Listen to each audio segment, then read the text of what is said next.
Pourquoi certaines pensées sont toxiques et comment faire pour qu'elles disparaissent? Il y a beaucoup de gens qui s'intéressent au fait de ne plus penser. Et il y a même un mythe qui consisterait à dire qu'on ne pourrait pas ne plus penser, comme si le fait d'avoir aucune pensée était impossible, ce qui fait que zéro mental n'existerait pas. Or la bonne nouvelle, c'est que c'est partiellement faux. On peut effectivement faire l'expérience d'un état dans lequel il n'y a pas de pensée. C'est difficile, on va pas se mentir, de maintenir cet état dans le temps, mais la vérité c'est qu'effectivement, vous pouvez faire l'expérience d'un zéro mental. D'ailleurs, je me demande à quel point ça pourrait être intéressant pour vous, pendant le visionnage de cette vidéo, de ne plus penser. Et il y a une manière assez simple de faire ça finalement. On pourrait dire qu'en fait penser, c'est un peu comme prononcer des phrases intérieurement. Et ces phrases, elles ont une ponctuation, n'est-ce pas? Et qu'est-ce qui fait la ponctuation si ce n'est les silences entre les phrases, le rythme et les séquences de prononciation? Il y a certaines fois des pensées qui arrivent en rafale et certaines fois il y a des pensées qui sont un peu plus lentes. Et ça, vous en faites déjà l'expérience. Donc d'une certaine manière, il y a déjà du silence dans votre esprit.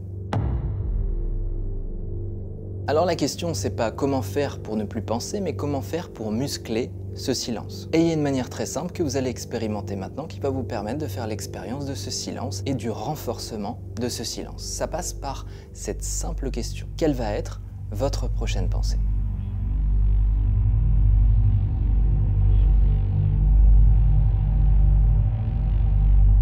Et si vous vous posez sincèrement cette question, vous allez voir qu'il y aura comme une sorte de conflit interne entre le fait de penser quelque chose et le fait d'attendre pour observer ce qui se passe. C'est comme si consciemment vous vous posez la question de quelle va être la prochaine pensée et inconsciemment il y a quelque chose en vous qui attend la venue de cette pensée. Donc consciemment et inconsciemment, vous faites l'expérience d'un silence momentané. Peut-être un peu plus long que le silence que vous auriez expérimenté si vous ne vous étiez pas posé cette question. D'ailleurs, si ça vous intéresse, je pourrais faire une séance de méditation guidée dans laquelle je vous invite vraiment à plonger dans cette expérience de silence intérieur. Laissez ça dans les commentaires. Maintenant, on est d'accord pour dire que peut-être effectivement il peut y avoir un silence, mais ce silence est relativement éphémère et que pour en faire une expérience plus approfondie, il faudrait soit être guidé davantage, soit vraiment entraîner son esprit. Et c'est là que l'entraînement de l'esprit prend tout son sens.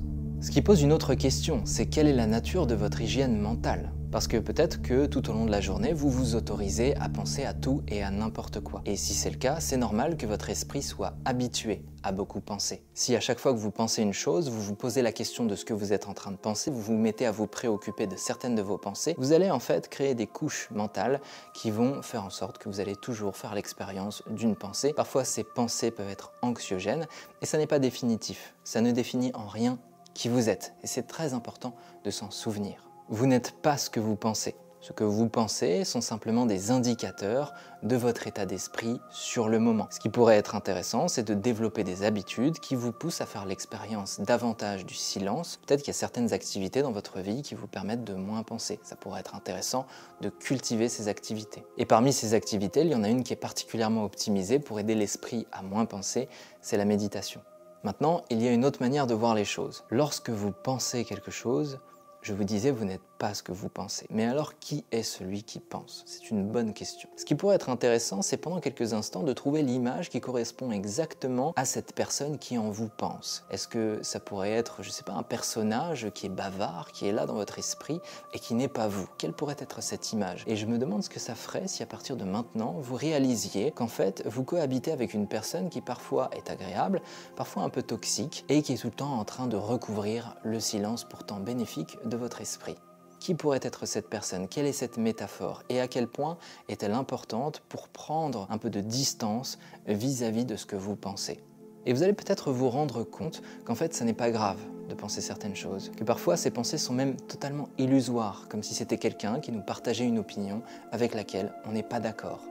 Et en général, lorsque ça arrive, quelqu'un nous donne une idée, cette idée on ne veut pas la prendre, qu'est-ce qu'on fait? On la laisse passer. Alors qu'est-ce qui se passerait à partir du moment où tu imagines que la personne qui en toi parle te propose parfois des idées qui ne sont pas souhaitables et que tu pourrais simplement laisser passer comme si ça ne t'intéressait pas? Et c'est vrai que souvent, plus l'intensité de l'émotion associée à une pensée est forte, plus on a tendance à penser que cette pensée est vraie. Alors qu'en fait, comme toutes les autres, par nature elle est illusoire, subjective. Elle nous traverse et elle peut très bien s'éteindre et disparaître dans le silence de l'esprit. Pourquoi lui donner autant de place? Pourquoi lui donner autant d'intérêt? Pourquoi lui donner autant d'attention si elle produit un état non bénéfique? Que se passerait-il si tu te posais à côté de ce personnage bavard, que moi j'aime bien appeler le petit singe intérieur, en anglais on dit monkey mind, cette métaphore du singe, toujours bavard, toujours un commentaire, toujours quelque chose à dire. Qu'est-ce qui se passait si tu te mettais à côté de lui et que maintenant tu te reposais la question? Quelle va être la prochaine pensée? Est-ce que ce personnage bavard ne se mettrait pas à se taire davantage? Un peu comme si toi et ton singe, vous étiez sur un banc, en train de regarder le mouvement naturel des arbres qui suivent le vent dans un parc. Vous savez, ces moments où on est captivé par quelque chose, où on rentre tellement à l'intérieur, qu'il n'y a plus de pensée, il n'y a plus d'espace, il n'y a plus de temps. On est tellement présent à ce qu'on est en train de faire que d'un seul coup, on fait effectivement l'expérience d'un véritable silence. Un silence bénéfique, productif, agréable.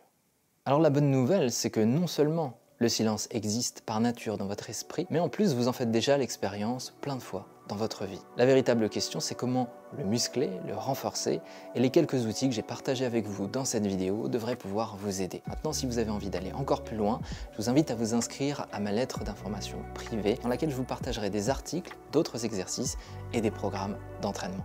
C'est le premier lien dans la description.